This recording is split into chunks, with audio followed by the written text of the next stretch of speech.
اعوذ بالله من الشیطان الرجیم بسم الله الرحمن الرحیم. قدرمنو کتونکو دا تاسو ګورئ په دې باندې مخکې موږ پروګرام کړو چې د دې سړک ټیکهدار چې کوم د چکدره بایپاس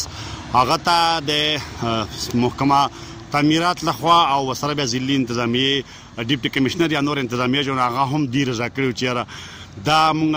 ځګې کوله هو او بوته چې کوم د لکه مونږه لار کوله او د دې پل لاندې دا ځګې دوی تشکړو او دا ایریا چې کوم د ډکړې و په دې باندې په هغه وخت کې موږ خبرداري ورکړو چې د نقصان چې کوم نه حق به دی پل د کوټې ته نن تاسو دا کوټې ګورئ د دې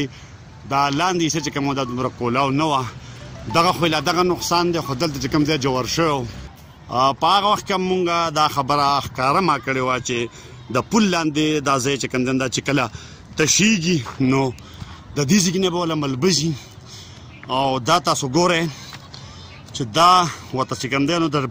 چکدره بایپاس ته پاره چې کومه ډنګه والې شوې وه د هغې یخ تاسو وګورئ دا چې کوم دی نو همدغه نقصان و چې د رامچن اس ډي او مطابق دا دې اوبو ته لار کوله وهله خو موږ ورته دا وایو چې دا تاسو مه کوله وهئ د پل نه لاندې کوله وهئ او دغه د جوور ځای چې کوم دی نو دا به بیا د پل نه بره ډکېږي او همدقه وه چې کله خوړ راغی سیلاب راغی نو ورسره د پل نه بره چې دا کومه ډنګه والې شوې ده تاسو ګورئ د دې نه چې کوم دی نو خوړ هغه اوبه وړي دي او دا په هوا کې پرته ده او د دې د مضبوطه ساتلو لپاره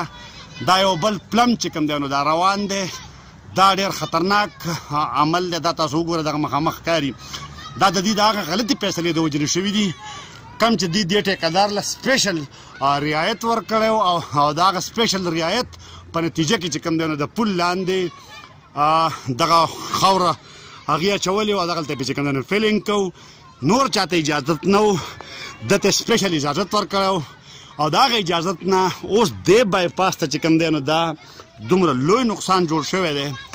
چې دا په هوا کې چې کوم دی نو دا ډنګه معلق ده د چکدرې د میلې ګراونډ سره د چکدرې د پل سره دا بیخي په هوا کې د دې د مضبوطولو دپاره دا یو بل لګیا دی چې کوم دی نو دا لاندې پلم وهلی کېږي خو د دغې پلم په حواله باندې هم د خلکو شکایت دا دی او هغه میټیریل دی چې د دغې پلم د وهلو دپاره چې کوم دی نو او په استعمال کې راځي څوک د محکمه تعمیرات دې ته خو ولاړ نه دي دا خاوره ده کاڼی پکې نشته دی پته نه لګي چې دی د کوم ځای نه راوړي ده او دا هم خلک وایي چې یاره دا چې کوم دی نو خاوره ده او دا سیمټو کې اچولی کېږي پته نه لګي څومره پکې اچولی کېږي څنګه اچولی کېږي خو به هر حال فی الحال چې دی نو دا تعمیر روان دی دا ورسره روړی دی نو روړی خو بهرحال ټیک ده خو د شګې په حواله باندې چې کوم دی نو دغه خاوره ده او د خلکو اعتراض دا چې دا خاوره ده او دغه شانته د هغه یوې غلطې فیصلې چې د کمې دفاع چې کوم دی نو د محکمه تعمیرات اس ډي او په دې انداز کوله چې یاره دا مونږ خوړ ته لار کوله وهو په هغه وخت کې مونږ دا وایو چې یاره دا به دا بایپاس چې کوم دی نو دا به راغورځی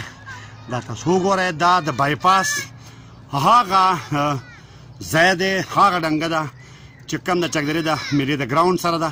د دې نه خوړ چې کوم دی نو یخ خوړی دی او دا اوس په کاڼو باندې رامنې کېږي چې په دې وخت کې دا په کاڼو باندې رامنې شي نو پته نه لګي چې د دې مستقبل به صحیح دا د محکمه تعمیرات چکدرې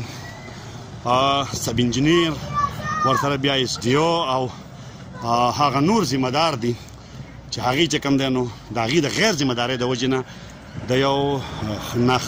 خرابې فیصلې د وجې دی چې کوم دی نن د چکدره بایپاس ته دا نقصان رسي او رسېدلی دی په کار دا ده چې کوم متعلقه ذمه دار دي هغه د دې خلاف چې کوم دی نو کاروایي وکړي او د دې نه د دې فیصلې چې هغې د دې نه اسکیویشن لاندې د پل نه لاندې اجازت ورکوو جواب طلبي وشو د دې نقصان ازاله هم